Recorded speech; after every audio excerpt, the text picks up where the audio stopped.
Kadang-kadang, harta bukan membawa bahagia, tetapi menjadi sebab adik-beradik bermusuhan. Hingga lupa satu sama lain adalah darah daging sendiri.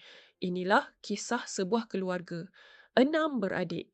Tidak ramai, namun gagal sepakat selepas kematian ibu dan ayah.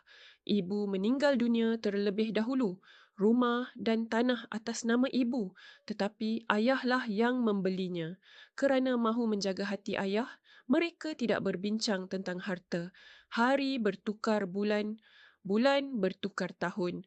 8 tahun berlalu, namun harta itu masih tergantung tanpa keputusan. Apabila ayah pula meninggal dunia, keadaan berubah. Tanah pusaka tiba-tiba menarik perhatian pemaju. Ketika itulah yang sebelum ini diam, mula bersuara. Yang sebelum ini tidak peduli, mula berkira. Abang sulung diminta menguruskan tanah. Namun, soal wang, amanah dan surat kuasa menjadi punca pertelingkahan.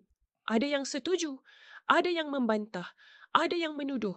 Dan apabila khabar angin tersebar kononnya tanah dijual secara senyap, kepercayaan runtuh sepenuhnya. Keadaan semakin buruk apabila ipar duai masuk campur. Kata-kata menyakitkan hati dilemparkan. Tuduh-menuduh berlaku. Abang dan adik bertengkar seolah-olah mereka bukan lagi satu keluarga. Sedangkan rumah pusaka ibu ayah semakin rosak dan terbiar, bocor, rumput panjang. Tiada siapa mahu menguruskan.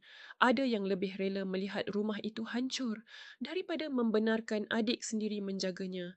Harta yang sepatutnya memberi manfaat langsung tidak membawa faedah.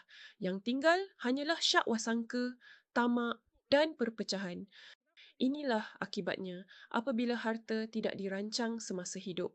Apabila amanah tidak dijelaskan, yang tinggal bukan keberkatan tetapi luka dalam keluarga.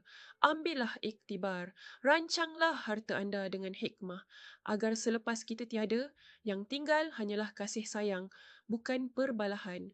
Marilah kita layari pewarisan.my untuk merancang harta pusaka demi kemuafakatan antara keluarga. Jika ada sebarang soalan, sila chat WhatsApp kami. Alia akan menjawab dengan baik.